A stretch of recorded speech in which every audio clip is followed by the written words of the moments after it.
하나님의 말씀은 창세기 48장 다 읽기는 좀 부담스럽고 17절부터 49장 28절까지 보겠습니다. 78페이지에 나와 있습니다. 창세기가 아마 이번 주 다음 주면 끝나게 될 것 같아요. 오늘 말씀이 제일 하이라이트입니다. 창세기에. 어떻게 설명하겠지만 요한계시록의 사건까지 예언하는 말씀이 나와요. 오늘 본문에. 잘 좀 들으시게 되길 바랍니다. 17절부터 봉독합시다. 48장. 요셉이 그 아비가 우스를 에브라임의 머리에 얹는 것을 보고 기뻐 아니하여 아비의 손을 들어 에브라임의 머리에서 므낫세의 머리로 옮기고자 하여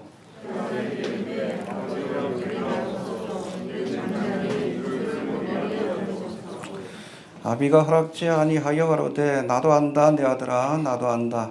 그도 한 족속이 되며 그도 크게 되려니와 그 아우가 그보다 더 큰 자가 되고 그 자손이 여러 민족을 이루리라 하고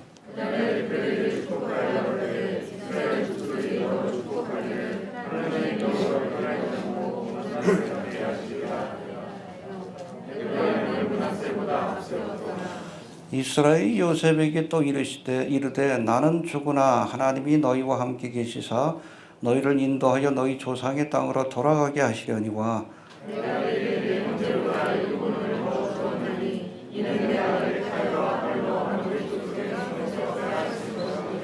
야곱이 그 아들들을 불러 이르되 너희는 모이라 너희의 후일에 당할 일을 내가 너희에게 이르리라.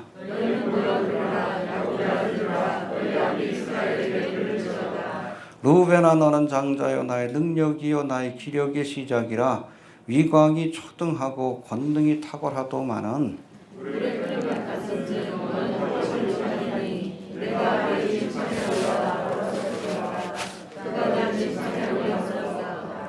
시므온과 레위는 형제여 그들의 칼은 잔해하는 기계로다.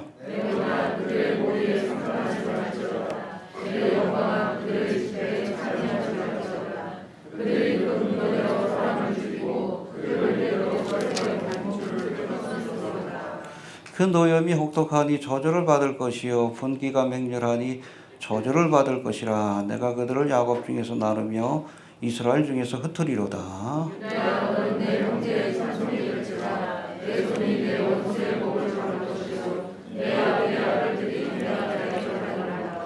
유다는 사자 새끼로다. 내 아들아 너는 움킨 것을 찢고 올라갔도다. 그의 엎드리고 웅크림이 숫사자 같고 암사자 같으니 누가 그를 범할 수 있으랴.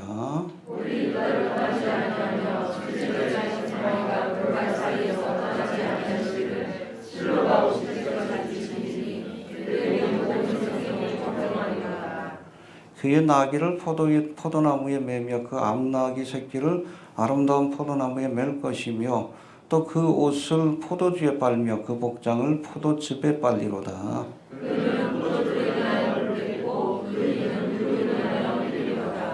스불론은 해변에 거하리니 그곳은 배 매는 해변이라. 그 지경이 시돈까지 이리로다.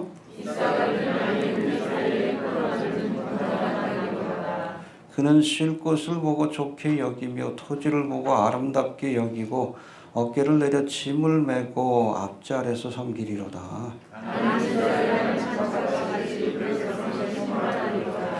다는 길의 뱀이요 첩경의 독사리로다. 말굽을 물어서 그 탄자로 뒤로 떨어지게 하리로다. 갓은 군대의 박격을 받으나 도리어 그 뒤를 추격하리로다.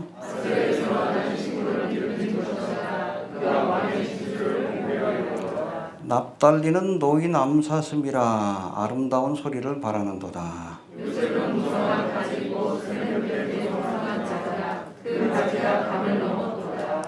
활 쏘는 자가 그를 학대하며 그를 쏘며 그를 군박하였으나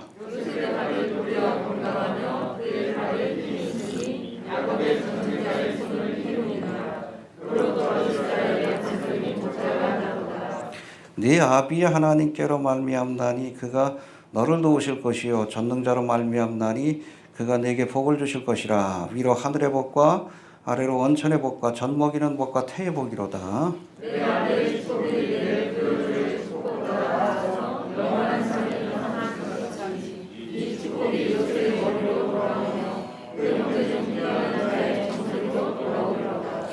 베냐민은 물어뜯는 일이라 아침에는 빼앗은 것을 먹고 저녁에는 움킨 것을 나누리로다. 이들은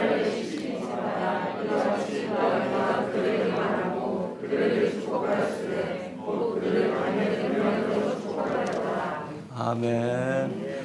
해봅시다. 후일에 당할 일을 알려주리라. 48장과 49장은 야곱이 이제 147세로 세상을 떠나기 직전에 요셉의 두 아들 누구죠? 에브라임과 므낫세. 장남이 누구예요? 근데 에브라임이 앞서게 되죠. 장자의 축복이 에브라임에게 넘어간 겁니다. 에브라임과 므낫세 그리고 이어지는 49장에 보면 야곱의 12아들. 희한하죠?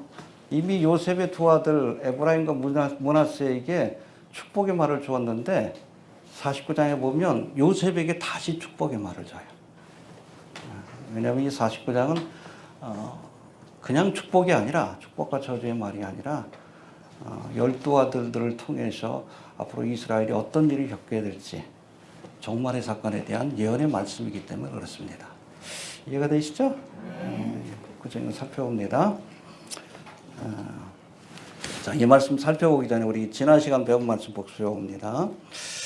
요셉이 7년 기근을 통해 애굽 땅에 있는 돈과 가축과 땅과 백성들을 바로 왕의 소유로 돌리고 이렇게 거둔 땅을 백성들에게 돌려주어서 이곳에서 농사를 짓고 추수한 것에 5분의 1을 바치게 했습니다. 이게 요셉 프로젝트입니다. 우리는 주님의 종입니다. 입술로만 주여 주여 하면 안 돼. 여러분, 하나님의 나라는 민주주의가 아니에요. 독재입니다. 여러분, 가장 이상적인 정치 형태는 의롭고 지혜로운 왕이 독재하는 겁니다. 그게 바로 천년왕국이에요. 악하고 교활한 왕이 독재하면 그게 지옥이요. 7년 대환란 때 그런 세상이 펼쳐지게 될 거예요. 이해가 됩니까? 성경은 민주주의를 가르치지 않습니다. 근데 지금 현재로서는 민주주의가 가장 좋은 정치 형태예요. 왜냐하면 사람들이 타락했기 때문에 서로 이 권력을 견제해야 돼. 입법부가 사법부가 행정부를. 이 견제하지 않으면 절대 권력은 절대 타락하게 돼 있어요. 왜? 인간이 절대로 타락한 존재이기 때문에 그래요. 지금 상태에서 민주주의가 가장 이상적인 정치 형태지만 여러분, 성경에서 말씀하는 궁극적인 그러한 정치 형태는 가장 이상적인 정치적인 모습은 의의 왕이 통치하시는 그 나라가 바로 하나님의 나라. 할렐루야. 하나님의 나라는 여러분 그 땅의 개념이 아니에요. 지역의 개념이 아니라 통치의 개념입니다. 똑같은 이 세상이지만 적그리스도가 통치하면 이 땅이 hell to earth. 지옥과 같은 세상이 펼쳐지는 거예요. 이게 7년 대환란이죠. 근데 똑같은 세상이에요. 여러분, 예수님 오실 때 뭐 새로운 세상에서 통치하는 게 아니에요. 주님이 재림하셔서 이 땅을 다스리기 시작하면 이 땅이 에덴 동산과 같은 낙원으로 변하게 되는 겁니다. 할렐루야. 아무튼 주님의 다스림을 받아야 합니다. 우리의 가정도 예수님의 다스림을 받고 우리의 심령도 주님의 다스림을 받고 우리 교회는 사람이 주관하는 교회가 되면 안 돼. 예수님이 머리가 되셔야 합니다. 그래야 비로소 천국의 모형이 될 수 있는 거예요. 교회 주인이 되려고 하지 마십시오. 우리는 다 종이에요. 가장 낮은 종이 바로 목사입니다. 알겠습니까? 해봅시다. 주님이 다스려야 한다. 그러니까 여러분, 애굽 땅이 요셉이 다스리니까 요셉이 낙원으로 변하죠. 그렇죠? 애굽은 세상 나라인데 이게 바로 천년왕국의 모습을 예표하고 있다라고 보시면 됩니다. 할렐루야. 알겠습니까? 여러분, 천년왕국은 요셉으로 상징되는 예수님이 만왕의 왕이요 만물의 주로서 통치하시며 우리는 이 예수님의 종으로서 다스림을 받는 그런 시기가 바로 천년왕국 하나님의 나라인 것을 기억할 수 있게 되길 바랍니다. 근데 아무튼 애굽의 모든 자들이 요셉의 통치를 받았는데 이 통치 밖에 있었던 사람들이 누구요? 이방신을 섬기는 제사장들. 이 사람들 뭐 땅을 팔 필요도 없으니까. 바로왕으로부터 녹을 받으니까. 이들이 누구예요? 천연왕국 때 그렇죠? 예수님의 통치를 거부하고 나중에 천년 만에 풀려나온 용과 함께 예수님을 대적하게 될 어둠의 세력을 상징하고 있습니다. 알겠습니까? 예. 자, 요셉이 기근과 세금으로 거둔 돈과 재물을 가지고 자기 욕심을 채운 게 아니에요. 알겠습니까? 뭐 했어요? 응? 바흐로 요세프, 요셉의 바다 혹은 요셉의 수로라고 하는 대역사를 벌여서 아무튼 애굽 땅의 근본적인 이 기근의 문제를 해결했습니다. BC 3000, 지금부터 3700년 전에 건설된 이 요셉의 수로가 지금도 사용되고 있어요. 이름도 요셉의 수로예요. 할렐루야. 아무튼 하나님께서 주신 권세와 부귀와 영광과 축복을 가지고 내 욕심을 채우면 안 돼, 권세자들이. 하나님이 주신 거예요. 왜 주셨습니까? 백성을 섬기라고. 이거 안 하고 자기 욕심만 부리는 자들은 쫓아내야 돼.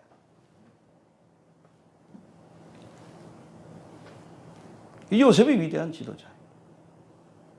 권력이 집중되는 게 문제가 아니에요. 권력을 남용하는 것이 문제지. 요셉과 같은 왕이 오셔서 다스려야 돼. 어떤 세상의 왕들에게 너무 기대를 하지 마셔요. 문재인이나 윤석열이나 다 똑같아. 한계가 있어요. 어? 그 사람들이 완벽한 지도자라면 주님이 오실 이유도 없는 거고 필요도 없는 거고 주님이 오셔야 합니다. 알겠습니까? 아무튼 이 땅의 지도자들도 요셉처럼 주어진 권세와 축복과 이 모든 것들을 가지고 자기의 욕심을 채우는 것이 아니라 백성들을 유익하게 하는 그런 좋은 지도자가 될 수 있도록 기도 많이 해주시길 바랍니다. 기근과 재앙이 몰아닥친 애굽 땅이지만 요셉이 통치함으로 할렐루야. 이 죽음의 땅이 생명의 땅으로 바뀐 것처럼 죄악과 환난이 많은 이 땅이지만 주님이 오시어 다스려 주시면 할렐루야. 이곳이 에덴 동산과 같은 낙원으로 변할 줄로 이렇게 믿으시길 바랍니다. 덕사굴에 어린이가 손 놓고 장난쳐도 울지 않는 천년왕국에 대한 비전이 또 나와요. 오늘 본문에도. 창세기에서 우리가 요한계시록을 공부하게 됩니다. 오늘은. 네. 아무튼 본문의 말씀 하나씩 살펴봅시다. 자, 우리 48장 5절 한번 봅시다. 48장 5절. 시작.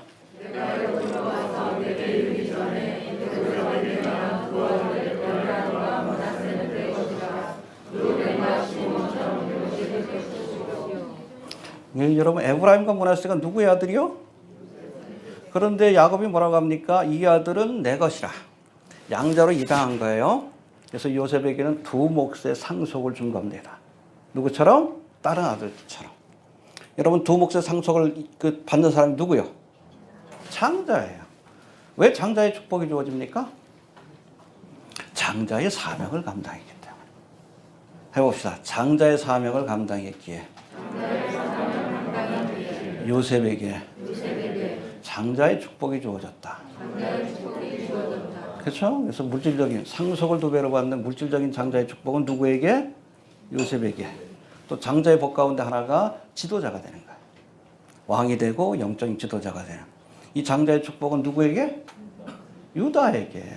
어려운 순간마다 유다가 나서가지고 문제를 해결하잖아.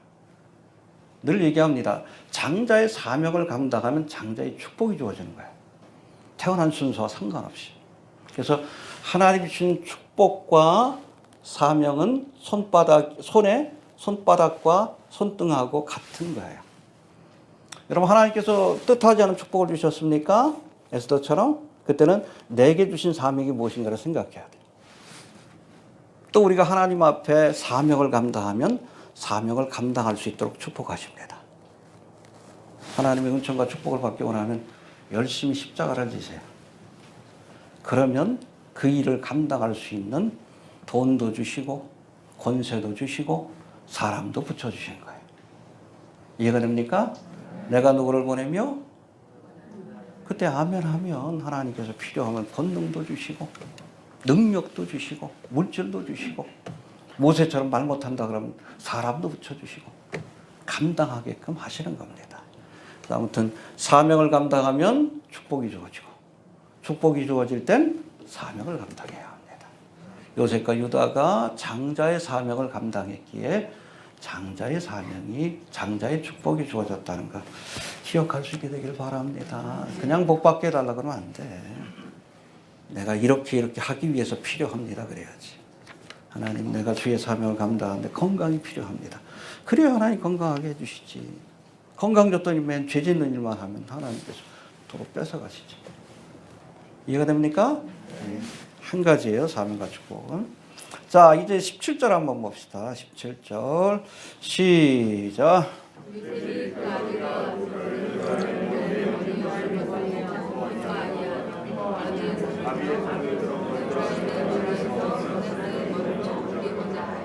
예, 이제 에브라임과 므낫세에게 축복하겠다 그러니까 자기 아들로 삼고 그래서 요셉이 데려가지. 근데 첫째가 누구요? 므낫세니까 야곱의 오른쪽에 둔 거예요. 그리고 에브라임은 둘째니까 이렇게 축복해야지. 오른손에 축복을 받는 자가 장자지. 그런데 이걸 어긋나게 합니다. 요셉이 말려요. 왜 그렇습니까? 이 양반이 노망이 났나 그러고. 근데 그 야곱이 뭐라고 해? 나도 안다. 하나님의 뜻이에요. 알겠습니까? 이어지는 말씀 봅시다. 18절 시작.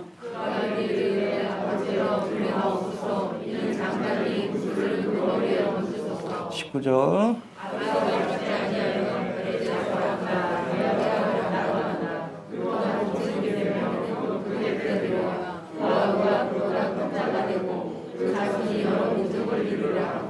예, 20절 그날에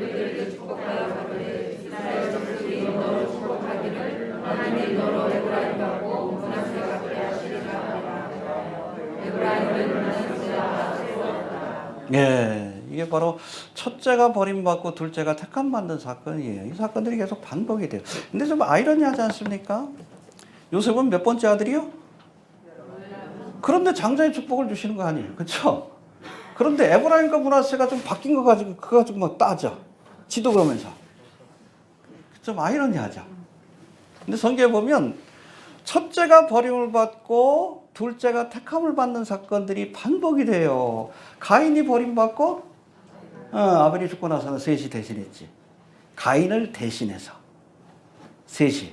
그러니까 첫째가 버림받고 둘째가 택함을 받는 사건. 그거 이후로도 이스마엘이 아브라함의 첫째 아들이지만 이스마엘은 버림받고 누가? 이삭이. 그리고 이삭의 첫째 아들은 누구요? 에서인데 에서가 버림받고 야곱이 장자로 택함을 받습니다. 할렐루야. 또 여기서는 므낫세가 버림받고 둘째인 에브라임에게 장자의 축복이 주어진 것을 보게 돼요. 할렐루야. 출애굽기에 보면 모세가 몇 번째 아들이요? 형이 있잖아, 아론이 버림받고 모세가 택함을 받고. 할렐루야. 이스라엘의 왕도 그렇지. 첫 번째 왕은 버림받았죠, 사울왕. 두 번째 왕인 다윗이 택함을 받았어요. 이게 사실은 반복되는 이 패턴들이 예수님의 초임과 재림을 예표합니다. 처음 오신 예수님은 버림을 받았어요. 유대인들에게. 그렇죠? 그러나 다시 오실 예수님은 유대인들의 환영을 받게 될 겁니다. 할렐루야. 네. 그걸 예표하고 있는 거예요. 조림의 주님은 버림을 받았지만 특별히 유대인들에게 십자가에서 죽으신 것이요. 그러나 재림의 주님은 그렇죠? 유대인들이 메시아로서 예수님을 영접하고 주님의 통치를 받게 될 겁니다. 그것이 바로 재림의 사건 때 일어날 사건입니다. 해봅시다. 첫 번째는 버림받고 두 번째는 택함을 받는다. 할렐루야. 이거 자체가 초림과 재림의 사건을 예표하고 있다. 그렇게 보시면 됩니다. 자, 이제 그 야곱의 12아들을 통해서 주시는 그런 예언의 말씀들이 두 군데 나와요. 먼저는 우리가 창세기 29장과 30장을 강의할 때 야곱의 아들들의 이름을 통해서 앞으로 일어날 구속사, 특별히 출애굽의 사건부터 예수님 오실 때까지 초림의 사건까지 어떠한 일이 일어날지를 미리 알려주셨습니다. 할렐루야. 이 29장하고 30장이 기록된 거고, 이건 태어날 때 해봅시다. 아들들이 태어날 때 이름을 통해서 보여주신 예언의 말씀이다. 이게 첫 번째예요. 그런데 지금은 뭐예요? 49장은 야곱이 죽을 때 아들들을 불러가지고 저들을 축복해. 축복이라 그러지만 어떤 애들은 저주만 받았어. 유언의 말씀을 주는데, 이것은 여러분 보십시오. 예수님의 초림 때뿐 아니라 1900년의 디아스포라의 삶과 7년 대환란과 천년왕국에 관한 예언이 다 포함되어 있어요. 그 예언에. 할렐루야. 아무튼 저들을 낳을 때 한 번 하나님께서 예언의 말씀. 초림의 사건까지입니다. 출애굽으로부터. 그리고 야곱이 죽을 때 아들들에게 남겨준 유언의 말씀. 그 유언이 여러분 아들들이 태어난 순서대로 유언이 주어지지 않아요. 뒤죽박죽으로 나옵니다. 왜?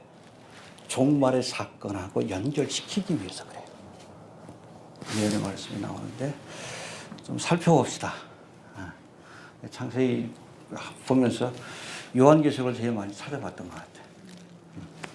거기는 모든 사건들이 다 요셉의 유언의 말씀 속에 다 계시되어 있는 것을 우리가 알게 되는데, 그전에 먼저 그 이름을 통해서 태어났을 때에 하나님 주신 구속사에 관한 예언의 말씀들을 한번 좀 살펴봅니다.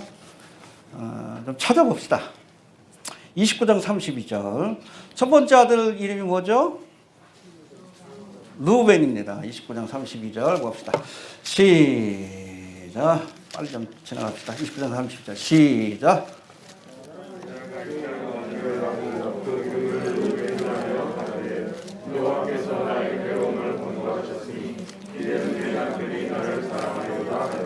그래서 레아가 여러분 야곱의 사랑을 받지 못했잖아. 왜? 원래 원했던 여자가 아니니까. 라이로 원했는데 레아를 주니까 할 수 없이 부인으로 삼았지. 근데 하나님께서 레아에게 먼저 축복해 주셔서 루벤이라는 아들을 얻게 하십니다. 그래서 아들 얻었을 때 보라 아들이라. 이제는 남편이 나를 사랑하겠지. 천만의 말씀. 아무튼 이 아들을 통해서 구원받을 거라는 기대를 했어요. 이게 출애굽의 사건이에요. 출애굽 사건이 뭐예요? 한 아들을 통해서 구원의 역사가 시작이 되잖아요. 그게 누구요? 모세를 통해서. 그걸 보여주는 겁니다. 이해되시죠? 두 번째 아들의 이름은 33절, 29장 33절 시작.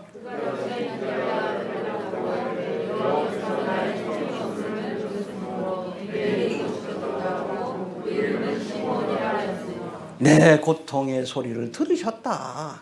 이스라엘 백성이 여러분 애굽에서 학대를 당할 때에 하나님 앞에 부르짖어 기도할 때 하나님이 그 소리를 들으시고 출애굽기 2장에 나와요. 구원의 역사를 펼치십니다. 그거예요. 시몬. 그 다음에 세 번째 아들 34절 시작.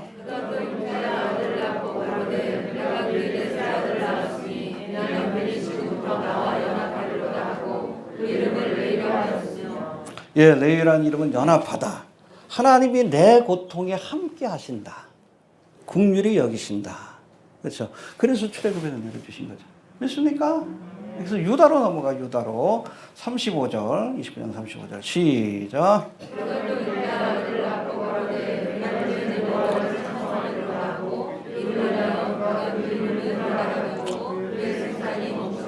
예, 유다는 출애굽의 사건 이후, 특별히 홍해바다에 하나님께서 바로의 군대를 수장시킨 그 사건 이후에 미리암과 모세가 여러분 출애굽기 몇 장인가요? 아무튼 거기 보면 15장에 하나님 앞에 찬송하는 그 내용이 나와요. 할렐루야.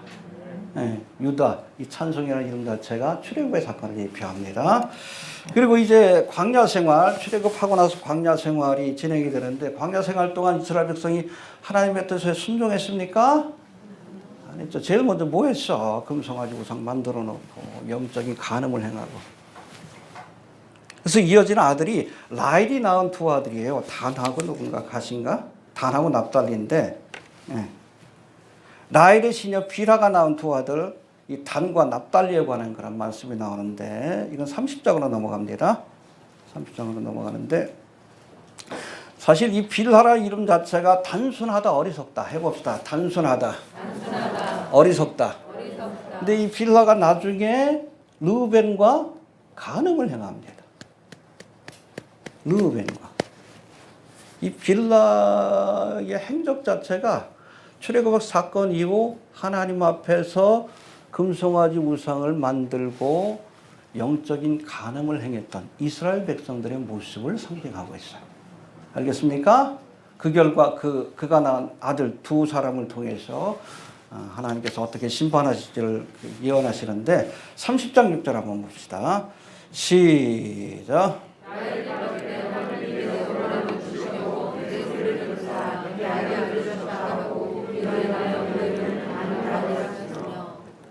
예, 그래서 단일한 이름은 심판하다. 하나님이 판단하다. 그렇죠? 우상 숭배의 죄로 인해서 하나님께서 저들을 광야에서 심판하셨습니다. 다 광야에서 죽었잖아. 누구 빼고? 여호수아와 갈렙 빼고. 20세 이상 된 사람들 다 죽이셨어. 심판하신 거예요. 단의 심판이 내린 거예요.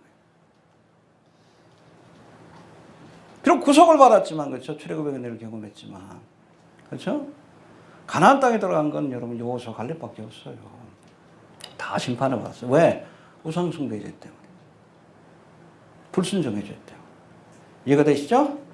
그 다음에 납달리, 예, 빌하의 두 번째 아들 8절 한번 봅시다. 3장 8절. 시작.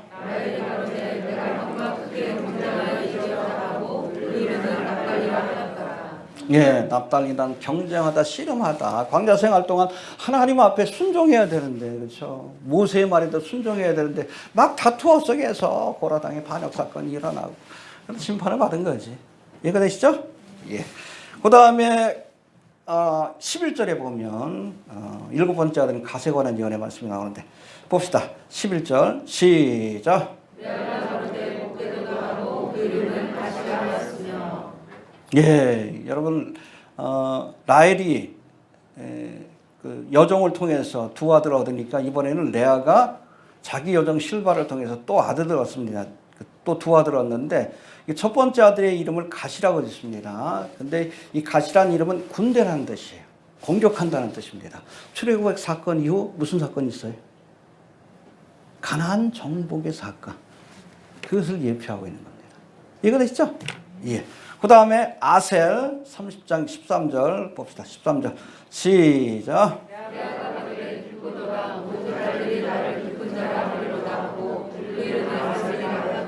예, 여러분 가나안 땅을 정복하고 나서 여호수아를 통해서 승리의 기쁨을 맛보게 된 겁니다. 할렐루야. 그 다음에 아홉 번째 아들이 이사갈인데 이것도 레아가 낳습니다. 18절 시작.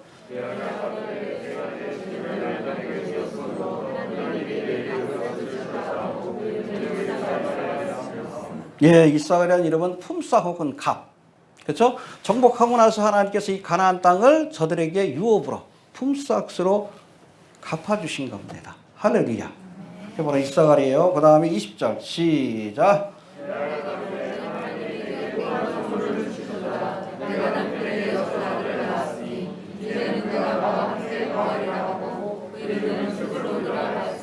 예, 스불론은 거한다. 그렇죠? 이제 정복하고선 분배를 했으니까 그 땅에 거하게 되는, 가나안 땅에 거하게 되는 그런 사건을 예표하고 있습니다. 할렐루야. 정확하죠, 순서가? 그 다음에 그 이후로 뭐 순종했으면 좋겠지만 하나님 앞에 불순종하다가 결국에는 아수르에 의해서 또 바벨론에 의해서 나라를 빼앗기고 포로 생활을 하게 되는데 그것이 바로 야곱과 그 레아 사이에 낳은 유일한 딸인 이 디나를 통해서 하나님께서 계시해 주신 사건입니다. 우리 21절 한번 봅시다. 21절 시작. 예, 야곱이 하란 땅에서 낳은 자녀들 가운데 유일한 딸이 디나입니다. 다른 딸들도 있었다는 얘기가 있어요. 그러나 성경에 나오는 사람은 이 디나밖에 없어요. 레아가 낳은 딸입니다. 근데 이 디나의 이름의 뜻은 해봅시다. 공의, 심판. 그렇죠. 가나안 땅을 하나님께서 유업으로 주셨지만 그곳에서도 여전히 광야 생활 때처럼 우상을 숭배하고 하나님 앞에 불순종한 삶을 살 때에 저들이 공의의 심판을 받고 결국 바벨론에 의해서 나라를 빼앗기고 하나님의 심판을 받게 된 그 사건을 예표하고 있습니다. 할렐루야. 그래서 아무튼 이렇게 바벨론에서 심판을 받고 돌아온 뒤에 그 다음에 무슨 사건이 있게 돼요? 성전을 재건하고 예루살렘 성을 재건하고 나서 예수님이 오시는 초림의 사건으로 이어지게 됩니다. 할렐루야. 그래서 마지막 그 라헬의 두 아들 요셉과 베냐민이 초림의 주님을 예표하고 있습니다. 그래서 여러분 이 아들들의 이름을 통해서 하나님이 보여주신 구속사는 출애굽의 사건으로부터 예수님의 초림의 사건까지 구체적으로 여러분 요셉과 베냐민을 통해서 보여주시는 그 초림의 사건의 의미가 무엇인지 우리 30장 23절 24절 봅시다. 시작.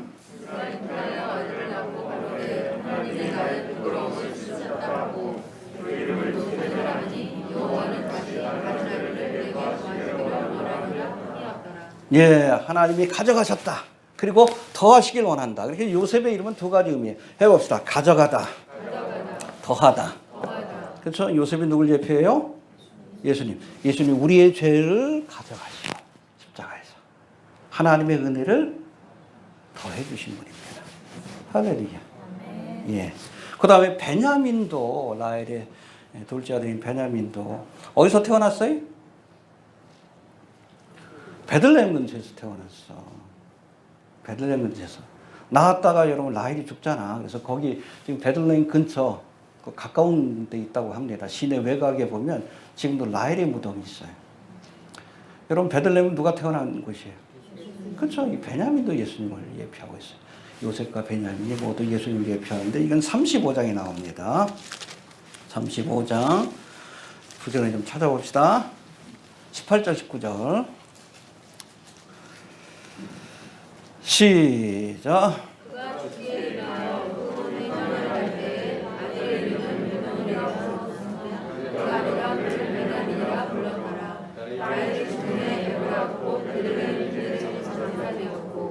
네, 야곱의 막내 아들인 이 베냐민은 하란 땅이 아니라 유일하게 어디에서 낳은 아들이요? 가나안 땅에서 낳은 아들입니다. 태어난 아들인데 이 베들레헴 근처에서 이 라헬이 이 베냐민을 낳다가 죽어요. 낳다가 죽었는데 죽으면서 죽기 직전에 아이의 이름을 뭐라고 찍으라고요? 베노니, 내 슬픔의 아들이다. 이게 뭐 야곱이 또 그렇게 짓긴 좀 뭐하니까 베노니를 베냐민으로 이름을 바꿔줍니다. 내 오른손의 아들이다. 그렇죠? 여러분 베냐민을 낳은 라헬이 예수의 어미 마리아를 상징한다면 마리아의 입장에서 예수님은 슬픔의 아들이요. 그렇잖아. 자기 먼저 죽었잖아. 그것도 처참하게. 그러나 야곱이 상징하는 하나님 편에서 보면 오른손의 아들이에요. 죽은 지 사흘 만에 부활하여 저를 하늘 보좌 우편에 앉히셨기 때문에. 할렐루야. 라헬의 입장에서는 베노니, 슬픔의 아들. 그러나 야곱의 입장에서는, 하나님의 입장에서는 오른손의 아들. 할렐루야. 지금 하나님 보좌 우편에 계십니다. 언제까지? 하나님의 명령이 떨어질 때까지. 그 사건을 예언한 것이 바로 유언의 말씀이에요. 알겠습니까? 네. 좀 살펴봅시다. 재밌어요. 49장도. 자, 아무튼 이들이 태어날 때 주신 이름을 통해서 이스라엘의 구속의 역사, 특별히 출애굽으로부터 예수님의 초림의 사건까지 펼쳐질 구속의 역사를 하나님께서 알려주셨다면 이제는 야곱이 죽기 전에 12 아들들에게 남긴 유언의 말. 이건 뭐 축복이라고 하기도 그래. 어떤 애들은 저주만 받았어. 근데 이 말씀들은 장차 이스라엘 백성들이 종말의 때까지 어떤 일을 겪을지에 대한 예언의 말씀입니다. 알겠습니까? 예. 그게 바로 1절, 2절에 나와요. 1절, 2절에 봅시다. 49장 1절, 2절 시작.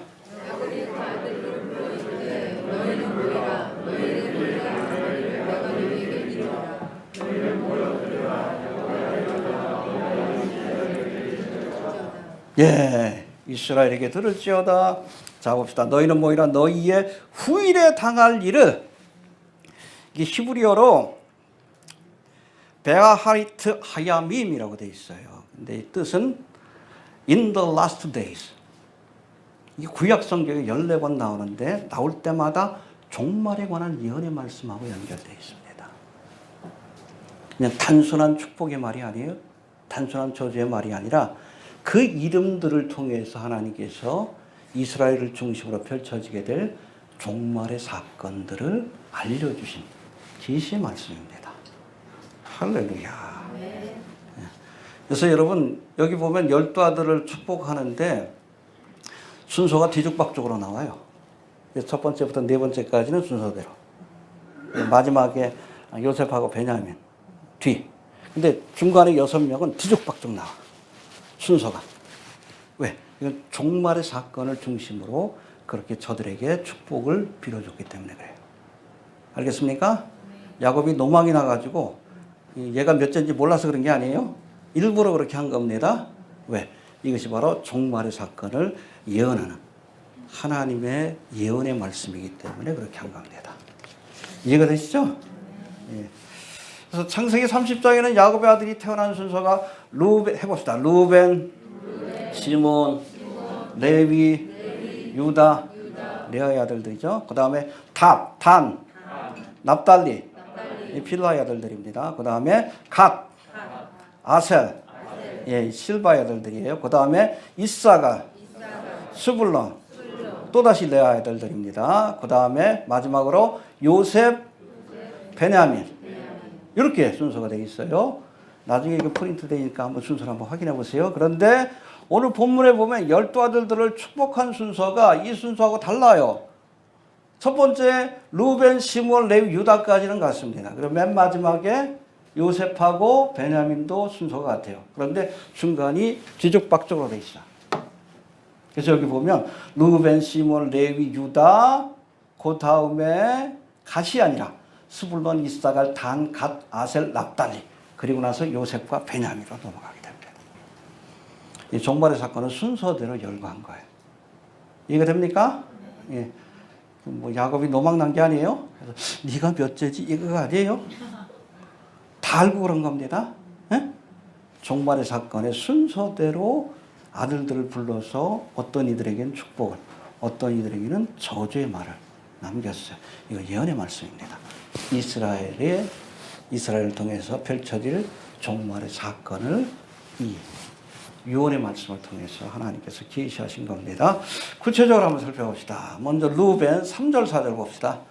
시작.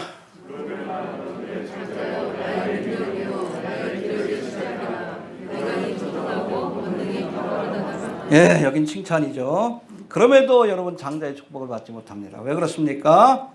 4절 시작.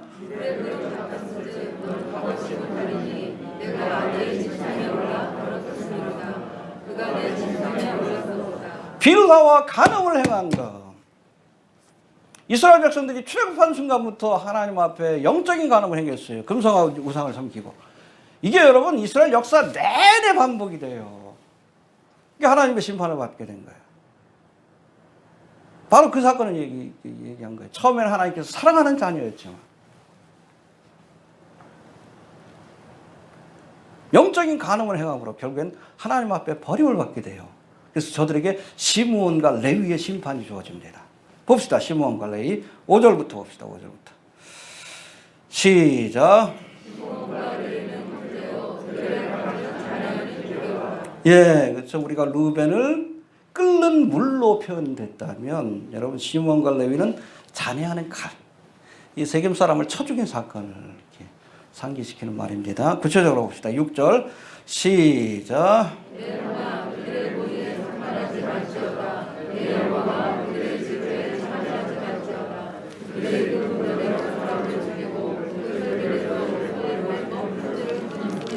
예, 세겜 사람들 아주 잔혹하게 죽였잖아요. 디나의 복수를 갚겠다고. 7절 봅시다. 시작.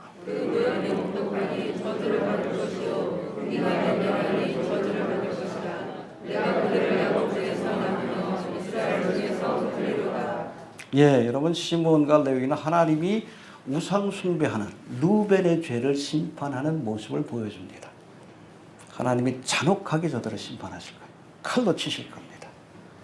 두 번의 여러분 포로 생활. 그래서 북이스라엘은 아수르에서 멸망받고, 그래서 우리가 7절에 보니까 그들은 야곱 중에서 나눠서 흩어지리라. 그래서 나라 잃고 이방 땅에 흩어져 살게 돼 있어요. 그래서 첫째 아들, 둘째 아들 시므온은 무슨 사건? 북이스라엘이 아수르에 의해서 멸망을 받고, 잔혹하게 멸망을 받고 흩어질 사건을 예표하고 있고, 그 다음에 레위는 바벨론에 의해서 잔혹하게 심판을 받고 여러분 70년 동안 바벨론 포로 생활을 할 그 사건을 예표하고 있는 겁니다. 정리가 되시죠? 네. 잔해하는 칼이라고 표현합니다. 그 다음 네 번째 유다에 관한 예언이 나오는데, 여러분 유다는 요셉과 마찬가지로 예수님을 예표하는 인물 가운데 하나입니다. 예수님이 무슨 지파에서? 예, 다윗의 후손으로. 이게 초림의 사건을 의미해요. 그러니까 여러분 이스라엘 범죄하여 아수르에 의해서 북이스라엘 멸망받고 시므온이죠. 남유다가 바벨론에서 멸망받고 레위 사건입니다. 그 이후에 하나님께서 유다의 후손, 다윗의 후손인 예수님을 보내셔서 저들을 구원코자 했다. 그것이 바로 유다에 관한 예언의 말씀 속에서 나옵니다. 한번 봅시다. 8절 시작.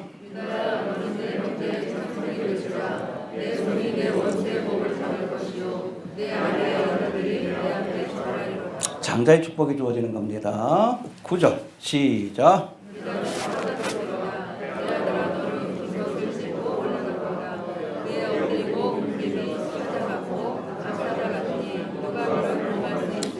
예, 여러분 요한계시록에서 예수님을 소개할 때 유다 지파의 사자. 유다 지파의 상징은 사자입니다. 시몬과 레위의 상징은 잔해하는 칼. 응? 그 다음에 르벤은 끓는 물. 유다 지파의 상징은 사자입니다. 상징이 굉장히 중요해요. 나중에 애니메이션 제가 해줄 테니까 한번 좀 보시길 바랍니다. 자, 10절 봅시다. 시작.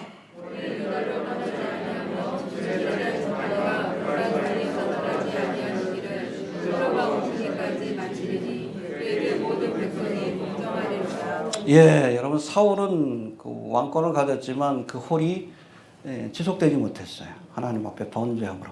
그 홀이 어디로 넘어갑니까? 유다 지파 다윗에게 넘어가서 그 홀이 여러분 사라지지 않았습니다. 알겠습니까? 왕조 시대, 특별히 남유다의 왕조 시대가 바로 유다 지파에 의해서 이어졌는데, 이것이 언제까지 지속이 되느냐? 누가 오기까지? 실로 누구요? 예수님이죠. 평안의 때라는 뜻이에요. 실로가. 예수님은 샬렘 왕입니다. 평강의 왕이셔요. 유다 지파의 마지막 왕이 다윗의 후손인 예수님입니다. 실로예요. 이해가 됩니까? 네. 마지막 왕이요. 왜 마지막 왕이에요? 왕은 언제 여러분 패해져요? 죽으면. 안 죽잖아. 영원히 살아서 통치하십니다. 이해가 됩니까? 영원히 통치하시는 거예요. 이해가 되시죠? 예. 자, 그에게 모든 백성이 복종하리로다. 할렐루야. 자, 11절 봅시다. 시작.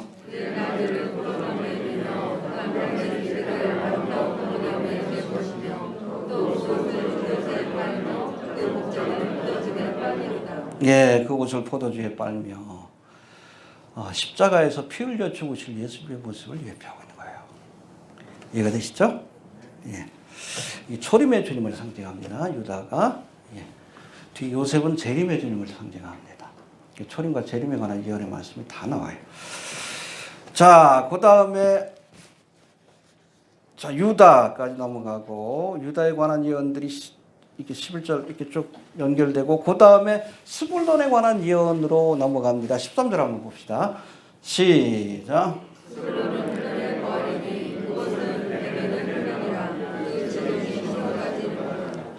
예, 이번에 5번째 예언이 스불론에게 주어지는데 사실 이 스불론은 본래는 10번째 아들이에요.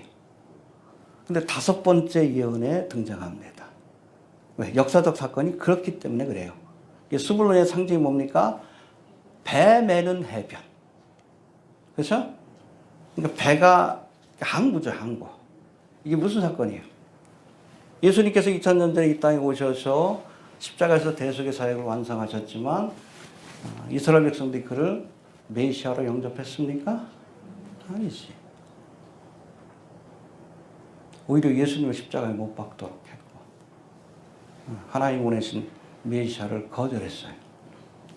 그 죄로 인해서 1900년 동안 AD 70년에 로마에 의해서 이스라엘이 명망받고 1900년 동안 해외로 나가서 핍박받는 삶을 살게 됩니다. 어디를 통해서? 배 매는 해변. 항구를 통해서 결국에는 멸망받은 이스라엘 백성들이 이방 땅으로 흩어지는 그 사건을 이 스불론에 관한 예언을 통해서 보여주신 거예요. 이해가 되시죠? 예. 자, 그 다음에 1900년 동안의 그 디아스포라의 삶. 여러분, 이스라엘 역사는 고난의 역사입니다. 유럽 땅에서 끊임없이 박해를 받았어요. 마지막 박해가 뭐죠? 2차 대전 때. 당시 여러분 유대인 가운데 3분의 1이 죽었어.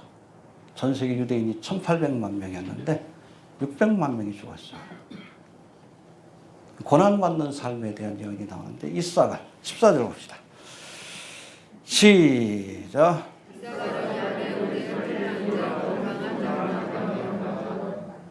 예, 우리 사이에 꿇어앉은 건장한 나귀로다. 14절 맞나요? 15절까지 봐야 되나? 시작.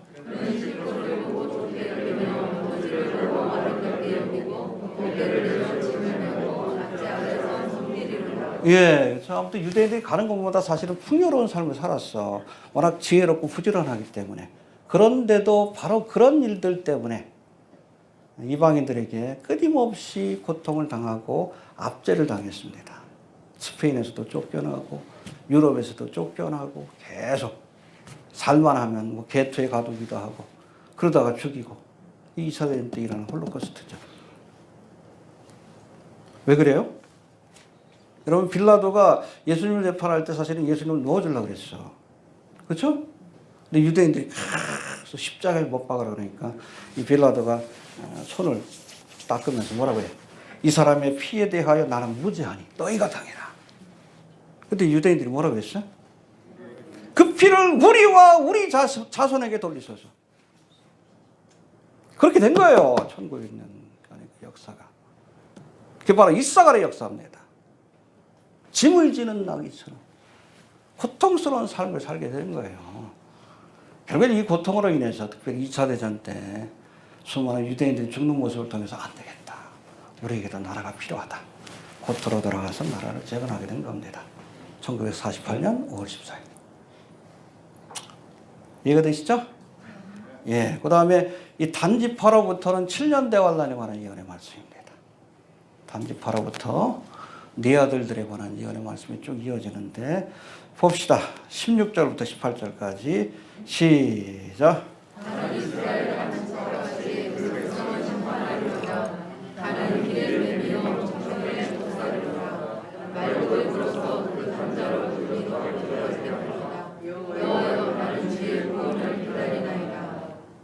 여러분 유다 지파의 상징이 뭐예요? 사자. 단지파의 상징은? 뱀의 우선이요. 누구요? 적그리스도를 상징합니다. 적그리스도를 상징해요. 16절에 기록된 단이 백성을 재판한다 해봅시다. 단이 백성을 재판한다. 단지파의 그 단이라는 이름 자체가 저지, 심판한다는 뜻이에요. 사사기도 저지라고 돼 있어요. 응? 재판관이다, 판관이다 이렇게 돼 있는데 단지파의 사사, 유명한 사사가 있죠? 만화의 아들 삼손입니다. 삼손이 단지파의 사사 중에 하나인데 아무튼 여기 나온 이 말, 이 단이 재판하리라 사사가 된다는 얘기. 요것 때문에 지금 유대인 랍비들 가운데 유다 지파가 아니라 단 지파에서 메시아가 올 거라고 믿는 사람들이 많아요. 카발라 신앙에 또 빠진 사람들. 성경적으로 보면 그 단 지파에서 나오는 메시아는 적그리스도입니다. 다윗의 후손이 아닌 뱀의 후손이에요. 그들에게 처음에는 속을 거예요. 유대인들이. 단지파의 출현으로 야곱의 반란이 시작이 되는 거예요. 적그리스도의 뱀의 후손인 적그리스도의 출현으로 7년 대환란이 시작이 되는 겁니다. 그려지시죠? 예. 디아스포라가 끝나고 나서 이제 7년 대환 야곱의 반란이 이 단지파의 여자의 후손이 아니라 뱀의 후손이 등장함으로 독사라고 표현하잖아요. 발뒤꿈치를 문다. 뱀의 후손이죠. 그러므로 7년 대환란이 시작이 됩니다. 그 다음에 이어지는 갓과 아셀과 납달리에 관한 예언은 7년 대환란 동안 이스라엘 백성들이 겪게 될 사건들을 보여주고 있어요. 저들에게 주어진 말씀들이. 그래서 먼저 우리 갓에 대해서 한번 살펴봅시다. 시작.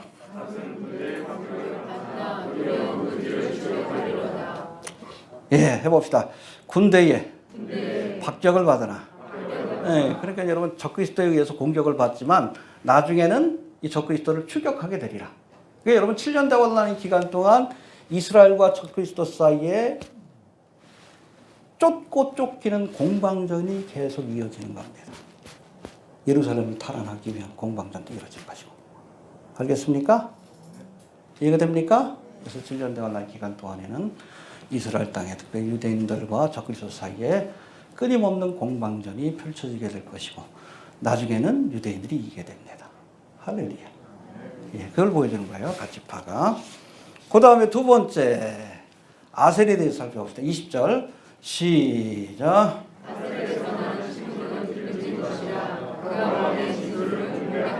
예, 그것은 난 기름진 것을 가지고 왕의 진술을 공개하리라.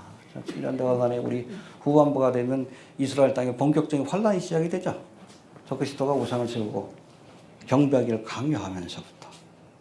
그때 하나님께서 어떻게 하십니까? 이스라엘 가운데 3분의 1을 데리고 광야의 도피처로 그렇게 인도하여 3년 반 동안 저들을 공개하십니다.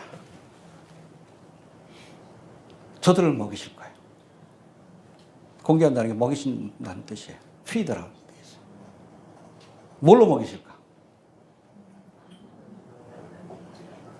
뭘로?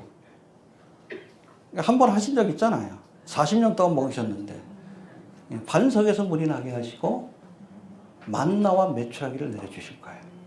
여러분 출애굽의 기적이 여러분 7년 대환란의 후반부 때 다시 일어나게 될 겁니다. 알겠습니까? 혹시 남겨지면 같이 쫓아가셔요? 이스라엘이 출애굽할 때도 여러분 이스라엘 백성만 나온 게 아니라 누가 같이 나왔어요? 잡족들이. 하나님 먹이실 거예요.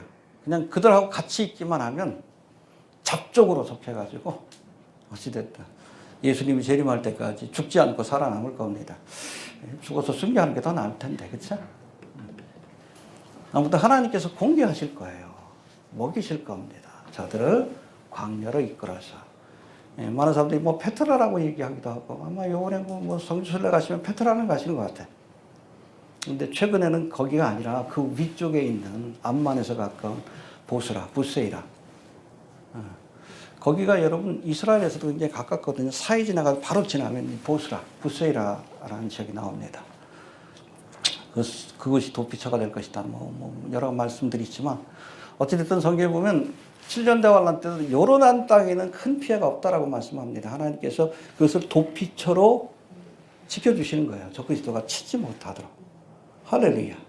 예, 그래서 아무튼 이 아셀이 바로 이 3년 만의 기간 동안 하나님께서 저들을 공개하시 먹이고 입히실 그 사건을 그렇게 예표하고 있다라고 보시면 됩니다. 그다음에 납달리가 뭘까? 그렇죠? 이것도 7년 동안 있을 사건인데 흥미롭습니다. 21절 봅시다.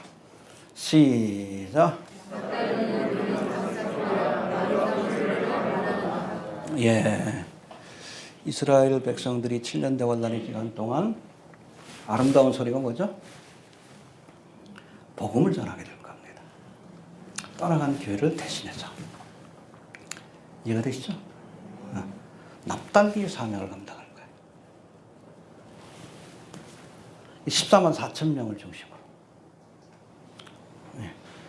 납달리처럼, 사슴처럼 가는 곳곳마다 전 세계에 흩어져서 복음을 전하게 될 겁니다. 할렐루야. 그러니까 우리가 열심히 해야 돼요. 지금 뭐 우리가 요한계시록 강의를 지금 러시아어로 번역을 해가지고 이스라엘 땅에 두려고 하는 것도 그것 때문에 그래. 그 가운데, 그 책을 보는 사람 가운데 납달리 지파가 나올 수 있기 때문에 그렇습니다. 복음을 증거하는 자다. 뭐 가치파처럼 싸우는 지파도 있겠지만, 그렇죠? 전 세계를 터져서. 이 성경에 보면 요한계시록 7장에 보면 이 사람들이 어떤 사람이요? 총각들이요. 버딩이라고 되어 있어요. 그리고 하나님께 열심히 있다가 회개한 사람들이요. 사도 바울이 14만 4천 명이에요. 사도 바울 같은 회심한 사람들. 그런 사람들이 전 세계로 나가서 복음 전파될 때 얼마나 놀라운 여러분 부흥의 역사가 나타나는 거지. 제가 그러죠. 교회는 여러분 복음을 전하다 가는 거예요. 하다 가는 거예요. 땅끝까지 복음을 전하는 건 누가 합니까? 이스라엘이 하는 거예요. 납달리가 하는 겁니다. 나와 있잖아요. 아름다운 소식을 전하리라.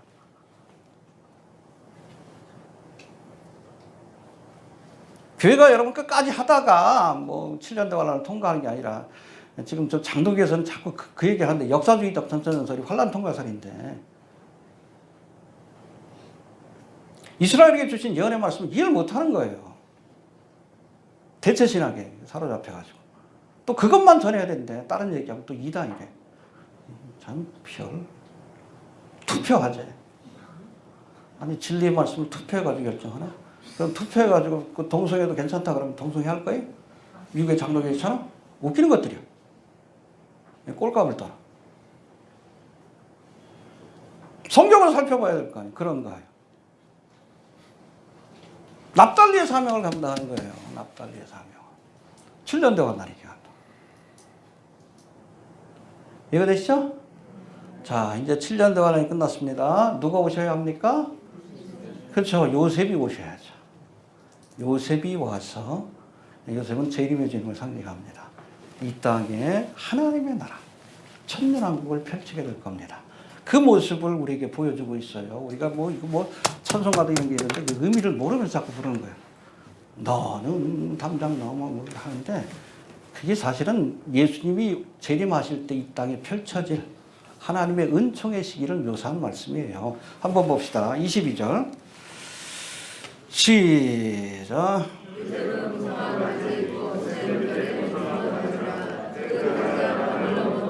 그래서 단지파가 여러분 뱀을 상징한다면 여기서 재림의 주님을 상징하는 것은 무성한 가지, 샘 곁에.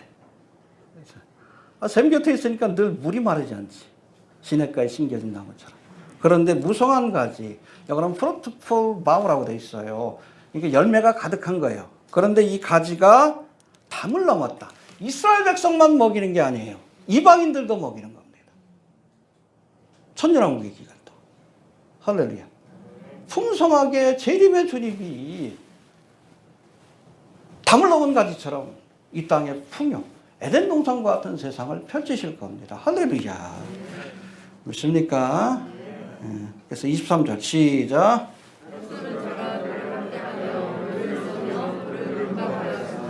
24절 요셉의 발이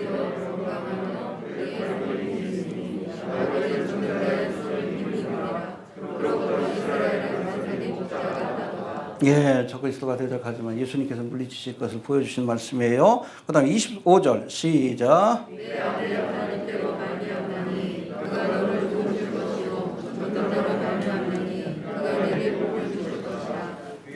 하늘의 복과 내려온 천의 복과 이런 복을 이 땅에 주님께서 내리실 겁니다. 언제? 천년왕국의 기간 동안. 하늘의 복, 하늘에 비가 내려야지. 원천의 복, 샘이 솟아야지. 우리야 워낙 또 물이 많아서 잘 모르지만 성지순례 가면 보십시오. 물이 곧 생명이에요. 척박한 땅도 물만 되면 옥토로 변해요. 이스라엘 보면 뭐 가로수도 그렇고 과실수도 보면 다 조그만 관들이 다 있어. 물 주려고. 물만 주면 옥토가 돼. 옥토가 돼. 근데 이제 하늘에서 비가 내리게 하시고 샘이 솟게 하시고 할렐루야. 가나안 땅이 에덴 동산처럼 변합니다. 뿐만 아니라 온 세상이. 그래서 독사굴의 어린이가 손 놓고 장난쳐도 물지 않고 그런 세상을 펼치실 겁니다. 할렐루야. 이걸로 끝나면 얼마나 좋겠어. 근데 베냐민으로 넘어가요. 여기서의 베냐민은 여러분 예수님을 상징하지 않습니다. 천년왕 끝에 예수님과 성도들을 대적할 어둠의 세력들을 상징하고 있어요. 봅시다. 베냐민에 관한 것 27절 보고 마치도록 하죠. 시작.